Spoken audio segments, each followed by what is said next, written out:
Hit a few balls here on a driving range, see if I can actually hit the ball. Golf is fairly new to me, and since we've started to arrange quite a few of these golf days with our clients, I figured I might as well get a bit better at it. Because yeah, at this point I need all the help I can get.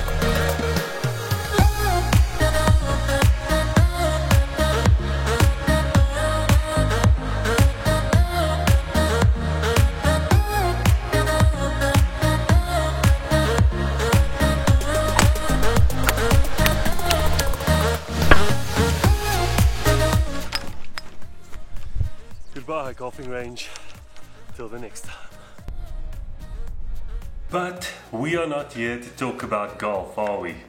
We are here to talk about my Maverick Mini that just became another drone statistic. Don't know if you saw my video a couple of weekends ago when we were at the Blade River Canyon, there up by Kruger-Wildtuin, or the game reserve, where I flew my drone, and as you can see, I flew it into a tree. So yeah, it was a sad day in history.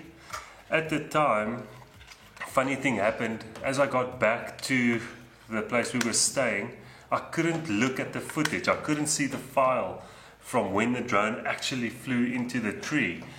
And when we got back home, I decided, let me have a look again. And I put the battery in the Maverick and I started it back up, and for some reason I could watch the footage. I don't know if the drone finalized the video on the Maverick after I inserted it again afterwards. I'm not sure, but yeah, sad day indeed. So the arm broke. There's some funny paper looking cable. Oh wait, is it? Oh no, I thought it's a green cable. It's a piece of grass. I don't know, maybe the gimbal's fine, I'm not sure. It could be fine. Luckily, I bought it at Drone World South Africa, and what I realized when I went onto the website to contact them to see if they can repair it for me, that I've actually, because I bought it from them, I get a 1-year crash protection plan and 1 free repair. So yeah, that's quite handy. So I'm busy with the paperwork. You have to send them all the logs and all your flight log and all that. So yeah, I'm busy doing that, and hopefully we'll have this bad boy up and running in no time. So I suppose you want to know how it happened. Since I've got the footage, I can show you. I was looking for one of those shots where you sit in your car, driving on the road, trees on both sides, drone in the air, shows the car going through the road or the highway. And naturally I got my wife to drive because I had to sit and fly the drone. And also interesting, what I did notice was, as I was sitting in the car, every now and again the drone would lose signal. So, and it wasn't that high up. I think I flew it at about 40 meters or so. So that's also something to note. Lose connection while flying Maverick Mini in car, because obviously it doesn't have OcuSync like your more expensive drones. So yeah, in general, flew this drone out. We drove a bit too slow.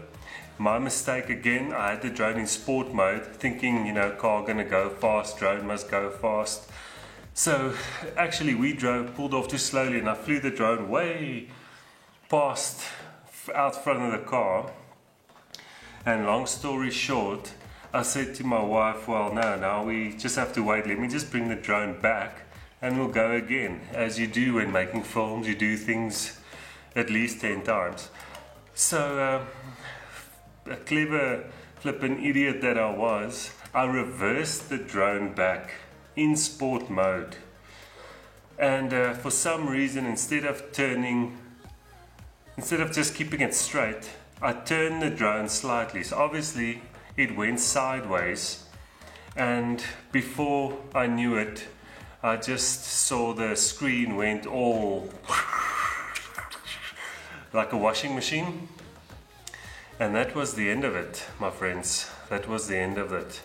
Luckily when I got out, I looked around for a bit and I could find the drone. It was just lying there right next to the tree in its, in this state. So yeah, and that was on the second day of our trip there, so that was kind of a bummer. If you haven't seen that video, I'll put the link here so you can give it a watch. It's a beautiful area. But yeah, there was still so much I could have filmed with the drone, but I guess that's life and that's how you learn. Yeah, I think what good came out of this story is probably that I can get it fixed. I suppose I'll be more careful in the future going forward flying drones. I didn't think I would crash it so easy, I'm going to be honest. I really didn't think it would crash that easily. Well, obviously it can, but I didn't think I would crash it. But I did, so yeah. Otherwise, this is a phenomenal little drone. Another downside that I've noticed is it's not good in windy conditions at all. And that I've been very wary of. Even if there's just like a 15-kilometer wind and you take it up, obviously it's going to be a bit stronger the higher you take it.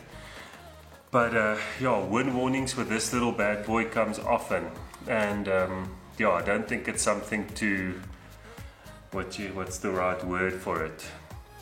I don't think it's something you should ignore when flying your drone. I think rather bring it down a bit lower or completely bring it back to where it's safe. So yeah, I suppose I could have lost it totally. That would have been a real bummer, but thankfully I've got it. So yeah, I'm gonna fix it and hopefully it won't happen again. Well guys, my final question to you is, if you own a drone and you have not crashed it, are you really a drone pilot? I'm just kidding. I will catch you guys in the next one. Stay safe. Peace.